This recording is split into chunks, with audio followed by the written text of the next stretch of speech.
Hello అండి. ఈరోజైతే day 37 అనమాట. మనం పెట్టుకున్న 75 డేస్ వెయిట్ లాస్ ఛాలెంజ్‌లో నేను మళ్ళీ కొంచెం గ్యాప్ తీసుకొని వచ్చిన తర్వాత ఇది సెకండ్ డే. అంటే ఓవరాల్‌గా డే 37.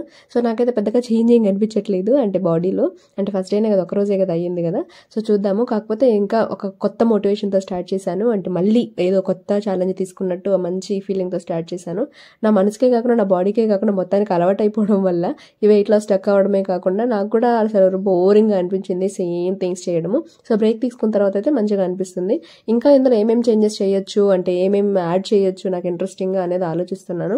యాక్చువల్గా అయితే స్కిప్పింగ్ కూడా చేస్తే బాగుండేమో అనిపిస్తుంది, కానీ సరేలే ఇన్ని రోజులు బ్రేక్లో ఉండి ఇప్పుడే ఒకేసారి స్టార్ట్ చేస్తే ఎందుకులే అని చెప్పేసి ఆగున్నాను. కొంచెం అలవాటు అయిన తర్వాత, అంటే ఫిజికల్గా కొంచెం యాక్టివ్ అయిన తర్వాత మళ్ళీ స్టార్ట్ చేద్దాం అనుకుంటున్నాను. ఒకప్పుడు నేను స్కిప్పింగ్ ఛాలెంజ్ తీసుకున్నాను. అంటే స్టార్టింగ్ వెయిట్ లాస్ జర్నీ స్టార్టింగ్లో ఒక రోజుకి 500 స్కిప్స్ ఖచ్చితంగా ఆడాలి, అట్లా చెయ్యాలి అని చెప్పి అనుకున్నాను. అట్లా 1 వీక్ చేశాను. 1 వీక్ అప్పుడు బాగా రిజల్ట్ వచ్చింది. కాకపోతే అప్పుడు బాగా రిజల్ట్ రావడానికి రీజన్ కూడా ఏంటంటే అప్పుడు హెవీ వెయిట్ ఉన్నా, వాటర్ కంటెంట్ ఎక్కువ ఉంది నా బాడీలో. సో ఆ పర్సంటేజ్ మొత్తం తగ్గింది. ఇప్పుడు బాగా కొవ్వు అంతా కరిగి ఒక స్టేజ్కి వచ్చిన తర్వాత వెయిట్ లాస్ అవ్వడం అనేది చాలా టఫ్ అనమాట. సో అది మరి ఈ డే 37లో నేను ఏమేమి ఫుడ్ తీసుకున్నాను, ఎన్ని క్యాలరీస్ మెయింటైన్ చేశాను, వర్కౌట్స్ చూస్తున్నారు కదా ఎలా చేస్తున్నాను. సో అసలు ఏంటో ఈ సాంగ్స్ పెట్టుకుంటే అదొక ఇంట్రెస్ట్ వచ్చేస్తుంది నాకు, ఇంక గురుగుంటూ ఉండడమే. అది కాకుండా నేను బేసిక్గా అయితే కొంచెం స్క్రీన్లో కొంచెమే చూపిస్తాను కదా వీడియోస్లో, అంటే మొత్తం చూపించలేను కాబట్టి నేను చేస్తూ ఉంటాను. మళ్ళీ అయ్యో ఇది చూపిస్తే బాగుండు కదా, ఇంట్రెస్ట్ వస్తుంది కదా చూసే వాళ్ళకి అనిపిస్తుంది. మళ్ళీ ఇంకా చాలే, ఇంకా రికార్డ్ చేసిన చాలే అని కట్ చేసేసిన తర్వాత మళ్ళీ ఈ వర్కౌట్ బాగుంది కదా, ఇది చూసారంటే వాళ్ళు కూడా చేస్తారు కదా, సబ్స్క్రైబర్స్ కూడా వాళ్ళకు కూడా యూజ్ అవుతుంది కదా అని చెప్పి మళ్ళీ రికార్డ్ చేస్తాను. అట్లా ప్రతిసారి కట్ చేసి చేస్తుంటాను. దానికి కొంచెం టైం అవుతుంది, కానీ నేను మోటివేషన్ అయితే లాస్ అవ్వను, ఫుల్ ఎంజాయ్ చేస్తాను. ఇంకా చూసారా మధ్యలో వచ్చి నాకు ఎంత స్వెట్టింగ్ వస్తుందో కూడా చూపించి వెళ్తున్నా.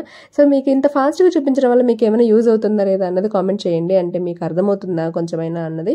లేదు మాకు స్లోగా చూపించండి, మేము కూడా ఫాలో అవుతామని మీరు కామెంట్ చేస్తే ఖచ్చితంగా నేను స్లోగా కూడా చేసి చూపిస్తాను. ఆల్రెడీ ఒక వీడియో పోస్ట్ చేశాను, మీకు గుర్తుందో లేదో. అంటే సింపుల్గా ఇంట్లో హ్యాపీగా సాంగ్స్ పెట్టేసుకొని ఒక 5 మినిట్స్ అలా వర్కౌట్ చేసేటట్టు ఆల్రెడీ ఒక్క వీడియో పోస్ట్ చేస్తున్నాను. సో మీరైతే వెళ్ళి చూడండి. మీకు వెతికితే జస్ట్ మన ఛానల్లోకి వెళ్తేనే మీకు కనిపిస్తుంది. సో అది కూడా నేను ఫుల్ సాంగ్స్ పెట్టుకొని ఎగిరేవే అనమాట. సో అది మరి ఈరోజు నేను 10 o'clockకి నా డే స్టార్ట్ చేశాను. 10 o'clockకి డే స్టార్ట్ చేసే ముందు నేను కోకోనట్ వాటర్తో స్టార్ట్ చేస్తున్నాను అనమాట.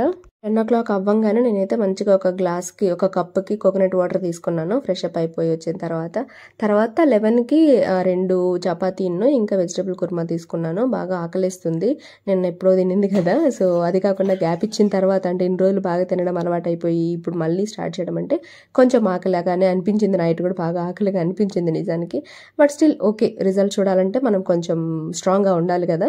సో అలా అయితే ఉన్నాను. సో ఈరోజు బ్రేక్ఫాస్ట్కి వచ్చేసి 2 చపాతీ తీసుకున్నాను. ఫస్ట్ ఒకటే తీసుకుందాము అనుకున్నాను, కానీ వద్దు, ఒకేసారి బాడీని అంత స్ట్రెస్ చేయకూడదు, అంటే ఫుడ్ కోసం అది మళ్ళీ క్రేవింగ్ ఫీల్ అవ్వకూడదు కదా అని చెప్పి తినేసాను అనమాట. తర్వాత ఇంకేముంది, ఇంక లంచ్ విషయమే. లంచ్కి అయితే ముందుగానే రైస్ పెట్టేస్తున్నాను.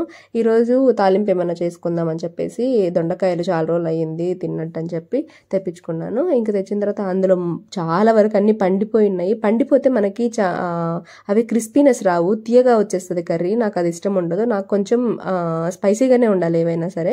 ఇది బాగా కాయగా ఉన్నాయి అనుకోండి, దొండకాయలు బాగా ఉంటాయి అనమాట, అంటే క్రిస్పీగా వస్తాయి మనం తాలింపు పెట్టుకున్నప్పుడు. లేదు పండిపోయి ఉంటే ఆ గుజ్జు వల్ల అది కొంచెం స్వీట్నెస్ ఇంకా ముద్దగా అయిపోతుంది అనమాట. ఇందులో అయితే చాలా అలానే ఉన్నాయి. ఇంకా సరేలే ఏం చేద్దాం, మనం అక్కడ చూసుకోలేం కదా అని చెప్పి సో అదైతే తీసుకొని ఇంకా నేను హ్యాపీగా మంచిగా తాలింపు చేసేసుకున్నాను. సో ఈరోజు వెజిటబుల్ జ్యూస్ లేదులేండి. సో చూసారా ఎలా వచ్చిందో, కొంచెం కనిపిస్తుందా మీకు, చాలా వరకు ఇట్లా పండిపోయి ఉన్నాయి రెడ్ కలర్లో. సో అలా అనమాట.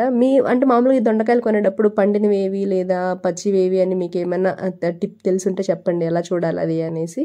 నేను నెక్స్ట్ టైం నుంచి ఫాలో అవుతాను. సో ఇందులోకి వచ్చేసి పప్పుల్స్ అంటాం కదా, అది చేసుకున్నాను. ఒట్టి పప్పుతో చేసేస్తాం, పప్పు టొమాటో అవన్నీ వేసి అది తీసుకున్నాను. ఇంకా రైస్ కామన్, రైస్ కొంచెం తగ్గించాను. అది కూడా కొంచెంగా తగ్గిద్దామని అనుకుంటున్నాను. సో అంటే తగ్గించడం అంటే ఆ ప్లేస్లో ఇంకొంచెం వెజిటబుల్స్ ఎక్కువ పెట్టుకోవడమా, లేకపోతే స్నాక్ టైంలో ఇంకేమైనా నట్స్ అట్లా ఏమైనా తీసుకోవడమా ట్రై చేయాలి. సో మధ్యాహ్నం 1 o'clockకి నేను లంచ్ తీసుకున్నాను అనమాట. ఈవినింగ్ ఇంకా డిన్నర్ వచ్చేసి 6 o'clock అయిపోయింది. నాకు కొంచెం వర్క్ ఉంది. సో కొంచెం ఎర్లీగా చేద్దామని అనుకుంటూనే ఉన్నాను, ఇంకా అలాగే టైం అయ్యింది. సరేలే అని చెప్పి మామూలుగా పిండి బ్యాటర్ ఉంటుంది కదా, దోశ పిండి ఉంటుంది కదా, కదా, అది తెచ్చేసుకొని దాంతోనే 2 దోశలు చేసుకున్నాను. కానీ బాగా పలచగా కనిపిస్తుంది కదా ఎంత పలచగా వేసుకున్నానో. అంటే మనకి బేసిక్గా మనల్ని మనమే చీట్ చేయాలన్నమాట. నేను 2 దోశలు తింటున్నానని ఫీల్ అవ్వాలి, కానీ ఒక దోశకి ఒక 3/4 గరిటె పిండి వేయాలి, అట్లా చేసుకుంటాను అనమాట నేను. ఇప్పుడు చూడడానికి అమ్మయ్య 2 దోశలు తిన్నాం అనిపిస్తుంది, కానీ యాక్చువల్గా అందులో ఒక గరిటె కూడా ఉండదు ఒక దోశకి ఆ పిండి. సో అలా అనమాట. చికెన్ కర్రీ కొంచెంగా చేసుకున్నాను, దోశకి బాగుంటుంది కదా. సో కాబట్టి కొద్దిగా ఒక 50 grams ఒక 4-5 పీసెస్ కూడా ఉండవు అందులో. సో అది తీసుకున్నాను. సో ఓవరాల్గా ఈ రోజుకి నేను తీసుకున్న 3 meals, మెయిన్ మీల్స్ అయితే ఇదే. మధ్యలో స్నాక్స్ ఏం తీసుకోలేదు. కాకపోతే సమ్మర్ కాబట్టి కొంచెం కోకోనట్ వాటర్తో స్టార్ట్ చేశాను నేను. వెజిటబుల్ జ్యూస్ ఏం చేసుకోవడానికి నాకు కుదరలేదు, ప్లస్ ఆకలి కూడా లేదంటే గ్యాప్ లేదు కదా, తింటూనే ఉన్నా 3 పూట్ల. సో మధ్యలో ఎప్పుడు తాగాలనిపించలేదు vegetable juice. So coconut water తాగాం కదా, ఈ రోజుకి అట్లీస్ట్ లిక్విడ్ తీసుకున్నాంలే అని చెప్పి వదిలేశాను. సో ఈవినింగ్ వచ్చేసి ఇంకా షటిల్ ఆడదాము, వాకింగ్ చేద్దాం అనుకున్నాను, కానీ వదిలే బోర్ కొడుతుంది. అది కాకుండా గ్యాప్ ఇచ్చిన తర్వాత మళ్ళీ ఒట్టిగా వాకింగ్ అంటే నేను ఎక్కువసేపు చేయలేనేమో మోటివేషన్గా అని చెప్పి షటిల్ అయితే స్టార్ట్ చేసాము. షటిల్ అది చెప్పాను కదా, నేను షటిల్ ఎలా ఆడుతున్నామన్నది కాదు, నాకు ఎన్నిసార్లు బాల్ కింద పడితే అంత బెటర్లే అనుకుంటాను నేను, ఎందుకంటే వంగి తీయొచ్చు కదా దాన్ని అన్నట్టు. సో అది ఇదేం పిచ్చి అనుకోకండి, అదొక రకమైన పిచ్చి అంతే. సో అట్లా అంటే కాకపోతే నాకు ఒకటి అనిపిస్తుంది, ఈ షటిల్ ఒక హ్యాండ్తోనే ఆడడం వల్ల రైట్ హ్యాండ్కే కొంచెం పెయిన్ ఎక్కువ అవుతుంది. 2 handsతో ఆడితే బాగుంటుంది కదా, రెండింటికి యాక్టివిటీ వస్తుంది అనుకుంటాను నేను. సో అలా ఉంటుంది. సో ఈ రోజు మొత్తానికి నేను తీసుకున్న ఫుడ్ మీరు చూసారు కదా, ఎన్ని క్యాలరీస్ అయ్యిందంటే 1000+ అయిపోయింది అనమాట. నేను అనుకోలేదు ఇంత అవుతుందని, మేబీ చికెన్ వల్ల అలా అయ్యిందేమో. అది కాకుండా ఇంకా పొద్దున కూడా 2 చపాతీలు తీసుకున్నాను కదా, ఆకలి వేసిందని చెప్పి, అందుకనేమో ఒకటే తీసుకుంటే కొంచెం అడ్జస్ట్ అయ్యేది. బట్ ఫైన్, చూద్దాం, కొంచెంగా మారుస్తాను. సో మీరు ఎలా ప్రోగ్రెస్ అవుతున్నారు అసలు? నేను మిమ్మల్ని అడగడమే మర్చిపోయాను, మీరు ఎలా ప్రోగ్రెస్ అవుతున్నారు, ఇలా అసలు వెయిట్ లాస్ జర్నీ కంటిన్యూ చేస్తున్నారా లేదా కామెంట్ చేయండి. సో ఇంక నుంచి రెగ్యులర్గా వీడియోస్ పెడుతూ ఉంటాను కదా, డైలీ మాట్లాడుకుందాము. మీకు ఏమైనా డౌట్స్ ఉన్నా సరే మీరు కామెంట్ సెక్షన్లో మీరు అడిగారంటే నేను నెక్స్ట్ వీడియోలో దాని గురించి మాట్లాడతాను. సో డే 38 వీడియోలో మళ్ళీ కలుద్దాం. Until then bye bye. వీడియోకి లైక్ ఇవ్వడం మర్చిపోకండి. Bye bye.